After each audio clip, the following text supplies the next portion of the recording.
everyone, WildeThang here and welcome to another Destiny 2 video. So I thought I would do some science and take a closer look at the mods that are currently available in the game. So to get any weapon mods or armor mods, you do have to come to the gunsmith and see what his inventory is. So with regards to this guy, you can increase your faction by giving him weapon parts, and also you can buy random mods, which is the rare ones, and if you've got enough rare ones of the same type, you can then change them to a legendary down the bottom here. I don't have enough at the moment, so unfortunately I can't show you that.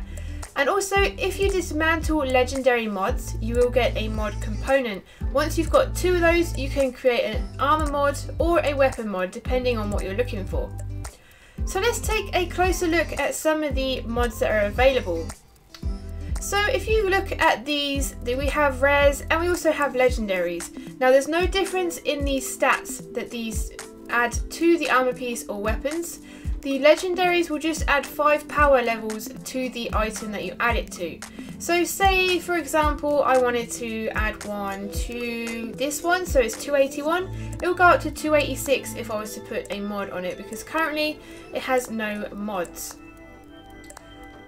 So moving on to the actual advantages that you get from these mods. So for example, the mobility, resilience and recovery of my hunter is currently 482. Now this is because my helmet has a impact absorption mod which increases the overall resilience of my character.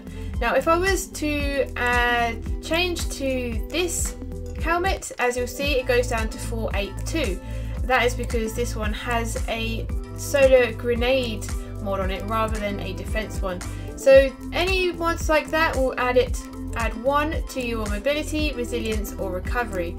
So those types of mods are, for example, we have the defense one here, well the resilience one, and we have a mobility one, and we also have the resilience, which is recover health. So recovery. So this is the one that I'm trying to get hold of. I'm trying to get a few of these legendary ones, but they just don't drop for me. As usual, my RNG sucks. So let's move on to the stuff that you actually want to hear about. What does it actually do? How does it increase your stats? And what are the benefits? So starting off, I checked out the recoil ones for the hunter's cloak. And also, I believe it was the hunter's arms for the kinetic and energy weapons. The Uriel's gift had absolutely no change whatsoever because the spray pattern is pretty much straight up anyway. There was no change in it whatsoever. But the difference that I saw with the kinetic mod, I was using Scavelock auto rifle, and the Scavelock, if you don't try and control the aim, it does go off to the right whilst you're firing.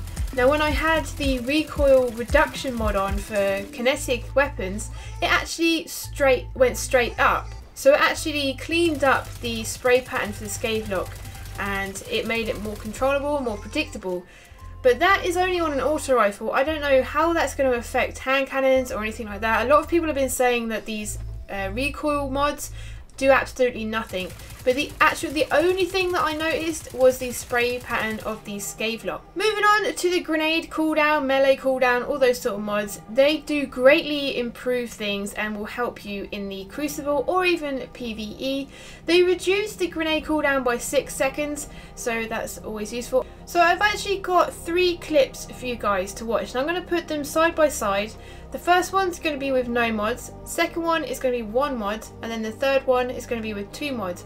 And I'm going to speed them up. They're going to be exactly the same speed so you can see what the difference is. And there's about 6 seconds in between each clip.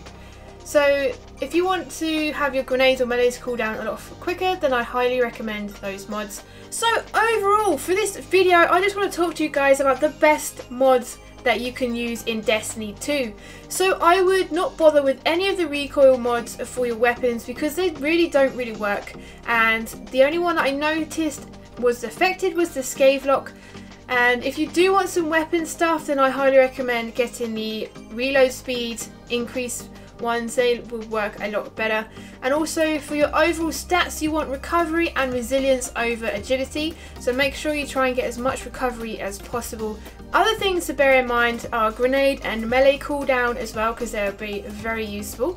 If you rely on the Hunter Dodge or the Titan Wall or the Warlock Health Rift quite a lot, then I highly recommend using the mods that reduce the cooldown. So anyway guys, I hope this video has helped. It's given you some kind of actual visual evidence as to how these things work, and obviously the difference. You can stack these mods, so obviously stack as many as you want depending on your playstyle and how you want to play the game.